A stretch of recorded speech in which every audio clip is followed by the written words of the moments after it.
और inside stories के लिए मेरे इस YouTube चैनल को सब्सक्राइब करें और Facebook पेज को भी लाइक करें।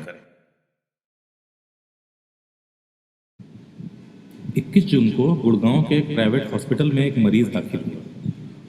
उसने पेट दर्द की शिकायत की। पता चला लीवर में कोई दिक्कत थी। अस्पताल के रिकॉर्ड्स ने बताया कि उसके लीवर में इन्फेक्शन था। 26 जून को पुलिस उसे ढूंढते हुए अस्पताल पहुंची, लेकिन वो सुबह ही दुनिया छोड़ चुका था। वजह आर्गन फेलियर।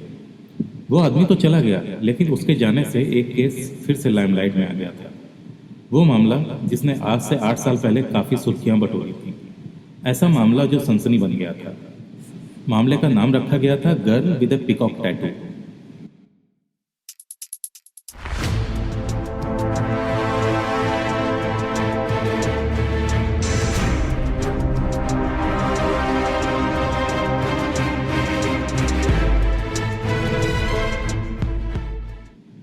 जनवरी 2011 नई दिल्ली रेलवे स्टेशन के बाहर एक काले रंग का ट्रैवलिंग बैग पड़ा हुआ था। देखने वालों ने बताया कि ऑटो में बैठा एक आदमी ये बैग सुबह सुबह फेंक गया था। दिल्ली पुलिस ने जब बैग खोला तो उसमें एक लड़की की बॉडी थी। बॉडी का चेहरा बुरी तरह से बिगाड़ दिया गया था। पहचान के लिए पुलिस के पास एक ही सुराग था, उसकी पीठ के नीचे बना हुआ एक पीकॉक का टैटू।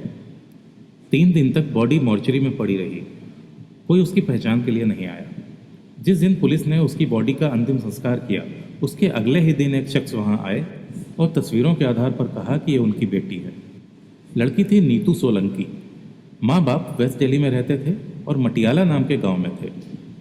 नीतू दिल्ली यूनिवर्सिटी की फैकल्टी ऑफ लॉ की स्टूडेंट रही थी। उसके बाद उसने कॉल सेंटर ज्वाइन कर लिया था। उसने जॉब भी चेंज कर दी थी 2-3 बार। मार्च 2010 में उसने अपने मम्मी पापा को बताया कि उसे सिंगापुर से नौकरी का ऑफर आया है। अप्रैल 2010 में उसने अपने पेरेंट्स को बताया कि वो सिंगापुर जा रही है। वो वेबकैम पर चैट करती थी और बेंगलोर का एक फ़ोन लेकर गई थी। लेकिन धीरे धीरे उसके कॉल आने कम हो गए, बातचीत भी कम होती गई। घर वालों को पता ही नहीं था कि अब वो कहाँ है। मर्डर से कुछ दिन पहले ही उसकी अपनी बहन अलका से वेबकैम पर बात हुई थी। उस चैट में अलका ने देखा कि उसके सर पर चोट लगी हुई थी। ये देखकर उसकी बहन ने पूछा भी था कि क्या हुआ। उसने कहा गिरने से चोट लग गई है, जबकि बाद में पता चला कि सच्चाई कुछ और ही थी। जब नीतू की बॉडी मिली, शिनाख्त हुई, उसके बाद पुलिस सक्रिय हुई। पता चला कि नीतू दिल्ली में ही रहती थी और कभी सिंगापुर गई ही नहीं। वो दिल्ली में ही लिव इन रिलेशनशिप में थी राजू गहलोत नाम के आदमी के साथ। दोनों एक कॉमन फ्रेंड की पार्टी में मिले थे और वहीं जान पहचान हुई थी। एक दूसरे को पसंद तो कर लिया, लेकिन उन्हें ये लगता रहा कि उनके घर वाले उन्हें एक्सेप्ट नहीं कर पाएंगे। इसलिए दोनों ने एक साथ रहना तय किया, बिना किसी को बताए हुए। राजू गहलोत ने कॉलेज ऑफ वोकेशनल स्टडीज़ में पढ़ाई की थी। वहाँ से निकलकर उसने टूरिज्म में मास्टर्स डिग्री ली और साउथ दिल्ली के एक इंस्टीट्यूट में फ्रेंच में डिप्लोमा किया। 2006 में उसने इंडियन एयरलाइंस ज्वाइन की थी केबिन क्रू की पोस्ट पर। वसंत विहार में एयर इंडिया कॉलोनी में उसके रहने की व्यवस्था भी मिली थी। 2011 में जब उसने अचानक काम पर आना बंद कर दिया गया तो वो घर उससे ले लिया गया। कुछ मीडिया खबरों में यह भी पता चला कि राजू और नीतू ने शादी कर ली थी, लेकिन इसका कोई पक्का प्रमाण अभी तक नहीं मिला।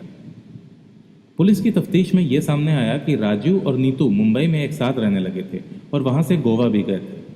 बेंगलोर में भी कुछ दिन साथ रहे थे, लेकिन फिर पैसे खत्म हो गए, जिससे उन्हें दिल्ली वापस आना पड़ा। हरिनगर में उन्होंने किराए का घर लिया था, जिसके लिए राजू ने फर्जी आईडी कार्ड दिया था, संदीप कुमार पाल के नाम से। टाइम्स ऑफ इंडिया में छपी खबर के अनुसार करतार सिंह सोलंकी, उनकी पत्नी सुशीला और उनके बाकी 3 बच्चे केशव, अलका और राहुल मटियाला गांव में ही थे। घर में पुताई का काम चल रहा था जब करतार सिंह ने एक न्यूज़पेपर में अपनी बेटी की तस्वीर देखी। उसे कांटेक्ट करने की कोशिश की, लेकिन कोई फ़ायदा नहीं हुआ। तब करतार सिंह की पत्नी ने उन्हें नई दिल्ली पुलिस स्टेशन भेजा। वहां जाकर उन्होंने अपनी बेटी की शिनाख्त की। बीच में ये खबर भी उड़ी थी कि करतार सिंह ने नीतू की ऑनर किलिंग करवाई है। छोटी बहन अलका ने बताया कि उन्हें तो यही पता था कि वो सिंगापुर में थी। उन्होंने इसलिए देरी से रिएक्ट किया क्योंकि भाई राहुल के 12वीं के बोर्ड्स थे और माँ की तबीयत ठीक नहीं रहती थी, इसलिए उन्होंने टीवी नहीं देखा था। करतार सिंह ने भी बताया कि वो तो राजू से मिले भी थे जब नीतू ने उसे मिलवाया था।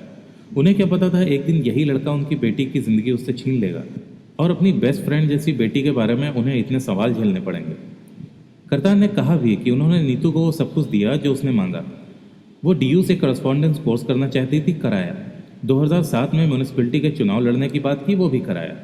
दिल्ली यूनिवर्सिटी की लॉ फैकल्टी से यूनियन का चुनाव लड़ने की बात की तो उसमें भी उसका सपोर्ट किया। सिंगापुर जाने की बात की तो टिकट भी उन्होंने ही करा के दिए। अलका ने मिंट को दिए गए इंटरव्यू में बताया कि नीतू किसी से भी भिड़ जाती थी। एक बार किसी साइकिल सवार ने उसे छेड़ने की कोशिश की थी तो उसने उसको पलटकर हड़का दिया था और वो अपनी साइकिल छोड़कर वहां से चला गया था। यहाँ तक कि नीतू उसकी साइकिल उठाकर घर ले आई थी। यही नहीं, घर के बाहर कुछ लड़के घटिया कमेंट पास कर रहे थे उस पर, तो ऑटो से उतरकर सीधे उनके पास पहुंच गई। उनमें से एक लड़के का कॉलर भी पकड़ लिया था। नीतू के पिता करतार सिंह सोलंकी ने कहा कि इन्हीं सब बातों की वजह से उन्हें खबर देखकर भी नहीं लगा कि ये नीतू होगी। वो बिना लड़े जान देने वालों में से नहीं थी। और यही नहीं, दिल्ली पुलिस ने भी जो फोटो छापी थी वो बहुत ही धुंधली थी। इंडियन एक्सप्रेस में छपी रिपोर्ट के अनुसार जिस दिन नीतू की बॉडी मिली उस दिन राजू ने अपने कजिन नवीन शौकीन को कई कॉल किए थे। जब दबिश दी गई तो पता चला कि 11 फरवरी की सुबह राजू ने नवीन को फ़ोन किया था। कहा था कि उसकी कार चाहिए।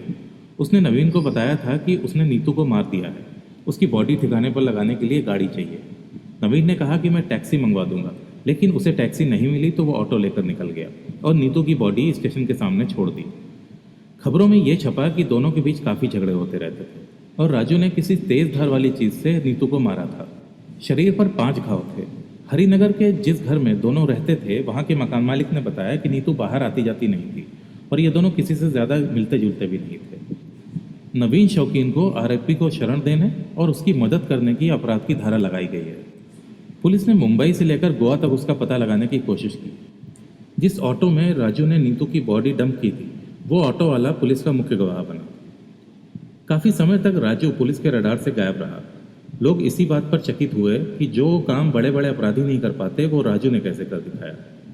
पुलिस आसपास ढूंढती रही, राजू हवा में गायब हो गया। बाद में पता चला कि वो गोवा चला गया है, लेकिन वापस गुड़गांव आकर नौकरी करने लगा था। अपना नाम उसने रोहन दहिया कर लिया था और एक जगह नौकरी भी शुरू कर दी थी। पुलिस को उसके कलीग्स ने बताया कि वो ऑफिस जल्दी आता था और देर से जाता था।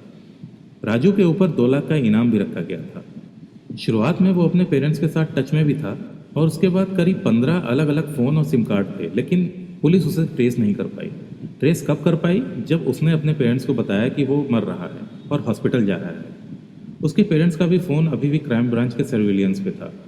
पुलिस को जैसे ही ये खबर मिली वो तुरंत जांच के लिए पहुंची, लेकिन तब तक राजू हाथ से निकल चुका था हमेशा के लिए। राजू वही आदमी था जो 26 जून की सुबह गुड़गांव के हॉस्पिटल में गुजर गया और 8 साल पुरानी मर्डर मिस्ट्री को एक बार फिर से सबकी आंखों के सामने खोल कर रख गया।